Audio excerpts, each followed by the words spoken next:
Manalangin po tayo mga kapatid. Panginoon naming Diyos,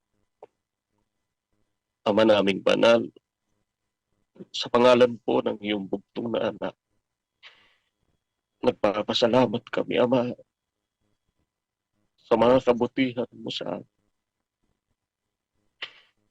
Sa kabila ng kami, walang kapuluhan. Nilingap mo kaming mga pagkakapatid.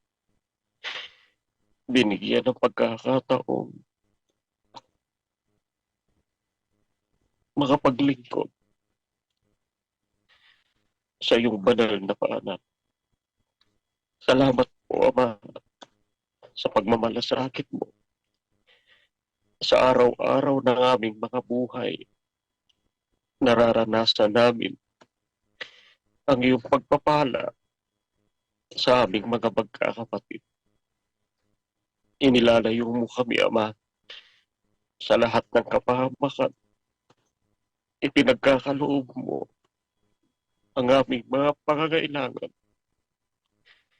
lalo pat ang mga katwiran, nagbibigay ng ibayong sigla at lakas ng aming mga kalooban upang sa gitna ng maraming mga kalumbayan at mga kahirapan, magnasa kami, Amang, magpatuloy sa aming mga paglilingkod upang maging dapat sa ipinapangako mong buhay na walang hanggan. Ama, patawarin mo kami sa mga kasalanang nasumpungan mo sa amin. Ngayon nagpatawad na kami sa mga taong nagkasala sa amin. Samahan mo po kaming mga magkakapatid sa aming mga paglilingkod.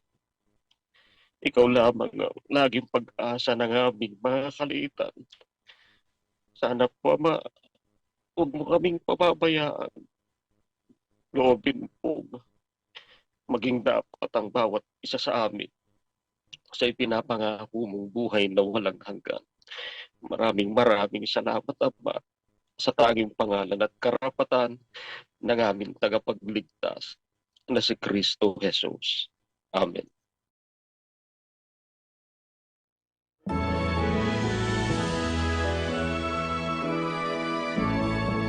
Sa Diyos Amang kadakilaan at sa Anak ay ang karangalan at sa Espiritong Banal, luwalhati kailan paman.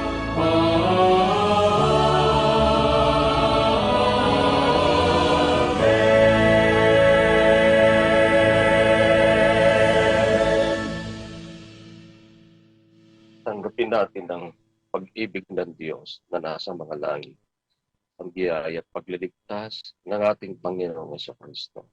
Ang walang hanggang makikipisan ng banal na Espiritu, siya namang mamalagi sa ating mga puso, magpakailan-kailanman. Amen.